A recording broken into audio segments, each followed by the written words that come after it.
Trabajé en atención al cliente por años, pero nunca olvidaré la llamada que me hizo renunciar. Lo que vas a escuchar a continuación es una crónica sin maquillaje de un ambiente laboral oscuro y una experiencia que cambió mi vida. Si piensas que tu día laboral es malo, esto te hará replantearte muchas cosas. Durante casi 10 años trabajé en un centro de atención al cliente de una compañía multinacional de tecnología.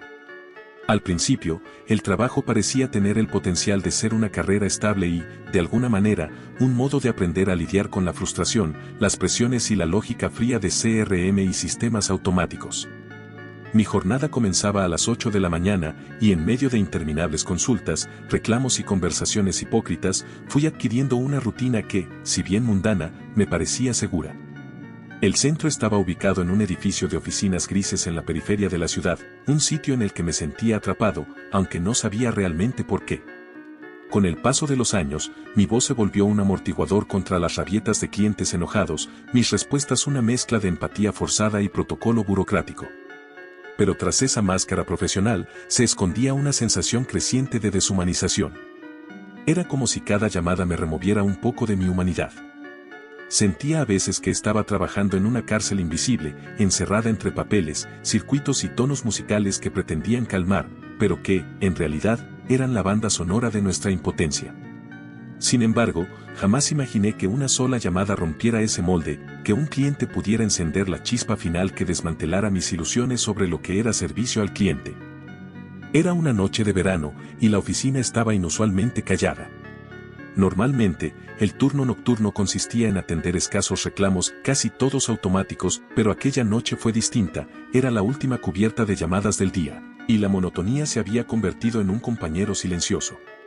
Ya casi a la medianoche, con el reloj marcando las 11:45, sonó mi auricular.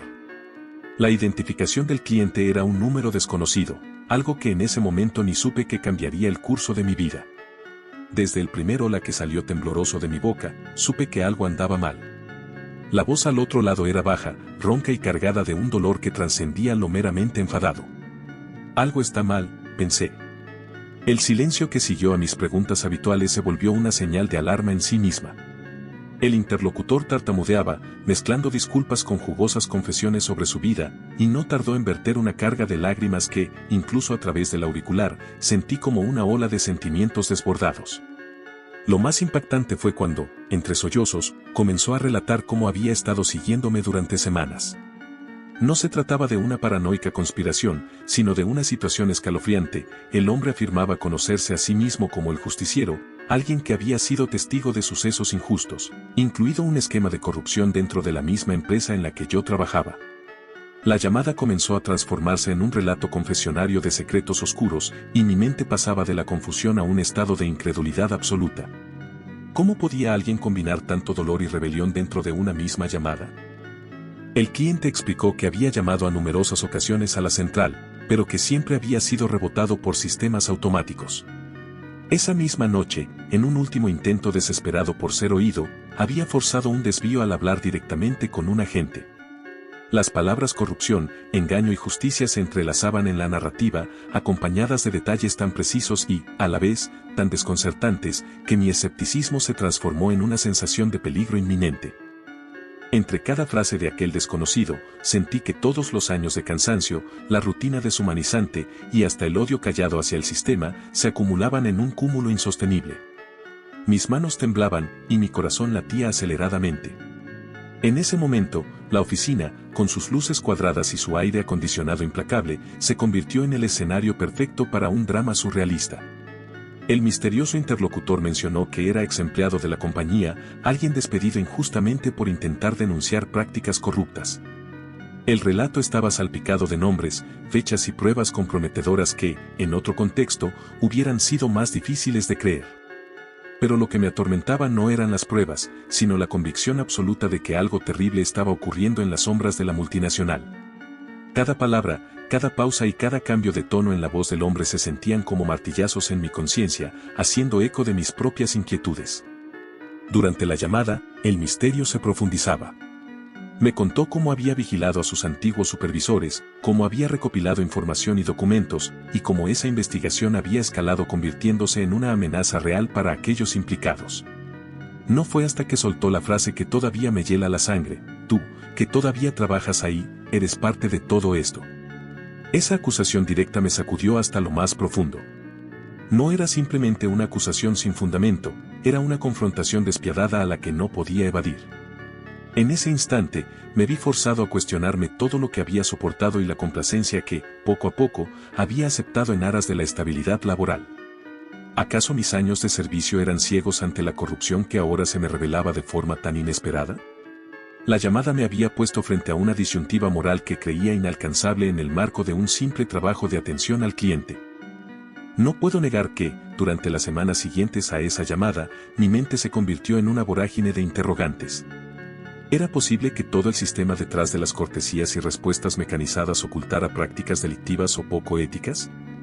Comencé a indagar discretamente en archivos antiguos, a prestar atención a pequeñas anomalías en los procedimientos internos y a conectar puntos que antes me habían pasado desapercibidos.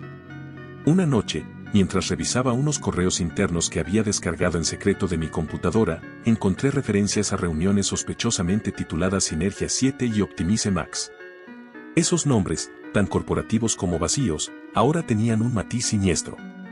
La correspondencia interna sugería desviaciones de fondos y decisiones que, en condiciones normales, hubieran sido aprobadas sin cuestionamiento. La intrincada red de complicidades se extendía por todas las áreas, y lo que más me impactó fue constatar que incluso mi línea directa de atención al cliente, la que humildemente atesoraba todos mis años de dedicación, parecía ser utilizada como un medio para desestabilizar la imagen pública en caso de crisis. Recuerdo claramente un mensaje anónimo en el chat corporativo, firmado solo con el justiciero, que dejaba entrever conexiones con altos ejecutivos y mentiras sistemáticas. Esa revelación rotunda me hizo cuestionar cada palabra que alguna vez había dicho mientras respondía a clientes, cada lamento, lo siento, que se había convertido en un mantra para suavizar los golpes de un sistema corrupto. Mi vida personal se convirtió en un espejo roto de la que estaba viviendo en el trabajo. Esa llamada había despertado en mí una culpa abrumadora. ¿Cómo pude seguir siendo parte de una maquinaria que, en vez de ayudar, encubría prácticas reprobables? Durante noches enteras de insomnio, repasaba cada minuto de mi jornada.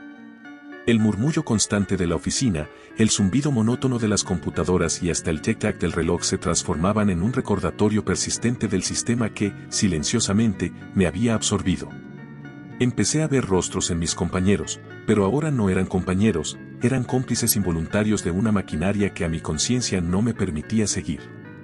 En reuniones obligatorias, sentía que cada sonrisa forzada y cada buen trabajo era parte de una farsa que no merecía ser continuada. Me debatía entre la lealtad a mi antiguo ideal de servicio y la desilusión, casi dolorosa, de saber que parte de mi tiempo se invertía en sostener un sistema repleto de injusticias. La tensión iba en aumento. Una noche, durante un turno particularmente agobiante, recibí un correo de un compañero con quien había forjado una amistad discreta en el tiempo compartido. En su mensaje, preguntaba: ¿has notado algo raro en los reportes? Algo de discrepancias que parecen intencionales. Esa pregunta, tan inocente en apariencia, hizo que mi mente explotara en una espiral de paranoia e indignación. Si alguien más empezaba a ver lo que yo veía, ¿qué estaba a punto de salir a la luz? ¿Seríamos capaces de desenmascarar una red tan profunda sin ser aplastados por ella? Aquella inquietud fue el preludio de la noche que culminaría mi decisión final. Me di cuenta de que el costo personal y moral de seguir en ese ambiente superaba con creces cualquier estabilidad laboral.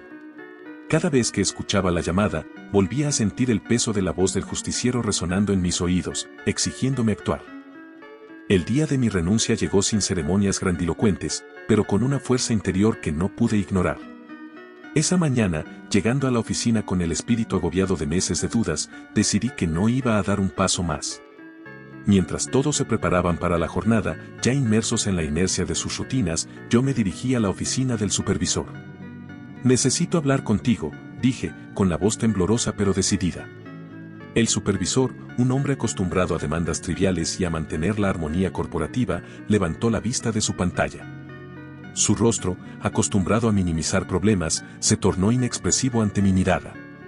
Le conté, con tanto detalle como mis nervios me lo permitían, todo lo que había descubierto, todas las inconsistencias, la llamada que me había encendido la chispa de la duda, y cómo sentía que era parte de algo mucho más grande y oscuro dentro de la compañía. La reacción fue la típica de un funcionario atrapado en una telaraña burocrática, negación rotunda y un intento por invisibilizar mis palabras con excusas del tipo eso es confidencial y no te preocupes, ya estamos en proceso de revisar. Esa respuesta, en lugar de calmarme, sirvió como la gota que colmó el vaso.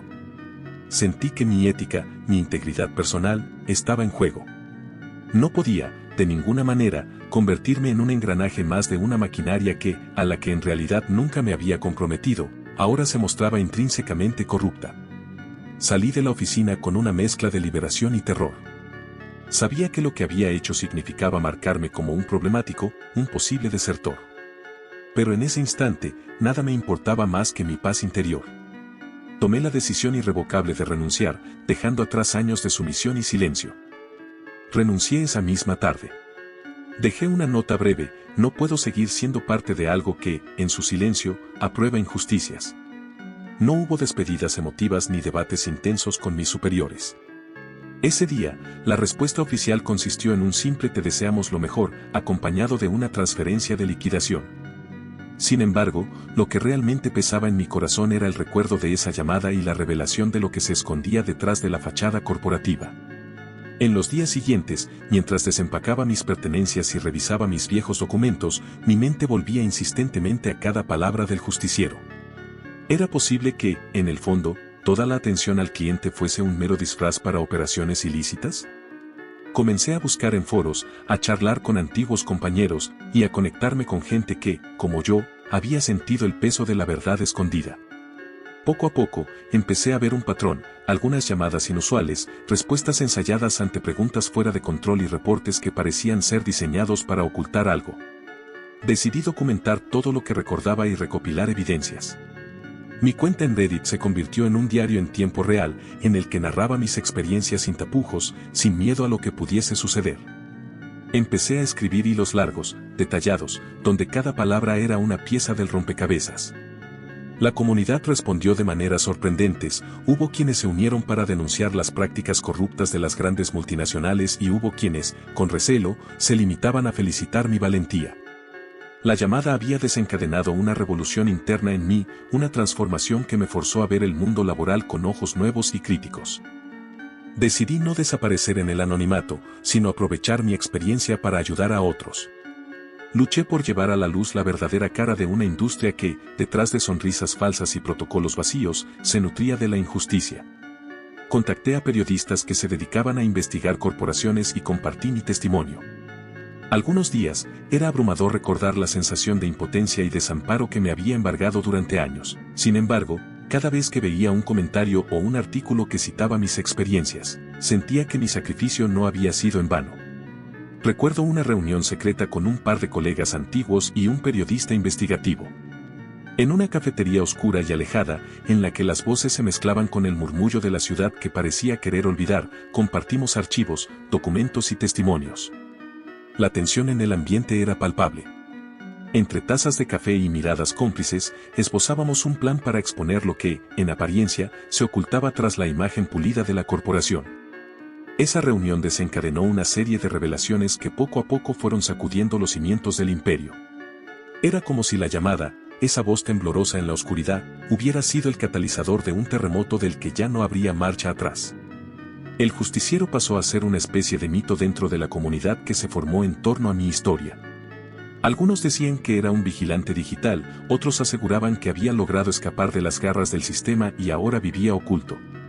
Yo nunca llegué a volver a hablar con él. Su voz quedó grabada en mi memoria, un recordatorio eterno de la noche en la que mi vida dio un giro irreversible. Después de renunciar, mi vida cambió drásticamente. Durante meses me sumergí en la incertidumbre, enfrentando el estigma de ser un ex empleado problemático. Los antiguos colegas dejaron de responder mis mensajes y los contactos profesionales se tornaron escasos. Sin embargo, encontré consuelo en la comunidad en línea. Reddit se transformó en mi refugio, un lugar donde las historias de descontento y lucha contra sistemas corruptos se entrelazaban a diario. A medida que pasaba el tiempo, empecé a trabajar como consultor independiente en temas de transparencia corporativa. Mi experiencia se convirtió en una especie de bandera para aquellos que anhelaban ver la verdad, sin importar cuán incómoda pudiera ser. Asistí a conferencias, participé en foros especializados y, sobre todo, convertí mi dolor en una fuerza transformadora. La llamada que, en su momento, me había hecho renunciar, terminó siendo el viso luminoso que me guió hacia una vida con propósito. Durante una entrevista en un podcast de denuncia laboral, me preguntaron, ¿cómo fue que aquel llamado, aparentemente aislado, te hizo ver el panorama por completo? Respondí que en ocasiones una experiencia tan intensa y cargada de emociones puede destapar lo que se esconde tras la rutina. Esa llamada no solo fue la gota que colmó el vaso, sino el espejo que me forzó a enfrentar mi realidad laboral, a cuestionar la ética de un sistema y a renacer de las cenizas de la complacencia.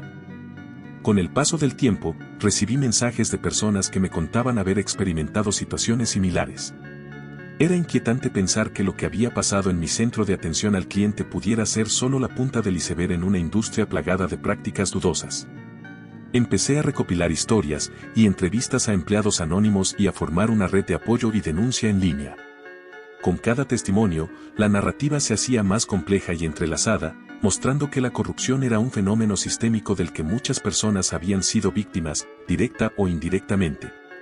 Uno de los episodios más impactantes ocurrió cuando, en medio de una de mis investigaciones, recibí una llamada anónima. Esta vez, al otro lado del auricular, no se oía la voz temblorosa del justiciero, sino una voz fría y calculadora que me advirtió, deja de husmear o enfrentarás consecuencias. Esa amenaza, que podría haberme intimidado, se transformó en una señal de que estaba en el camino correcto. Había tocado temas sensibles y sabía que había personas poderosas dispuestas a silenciar la verdad.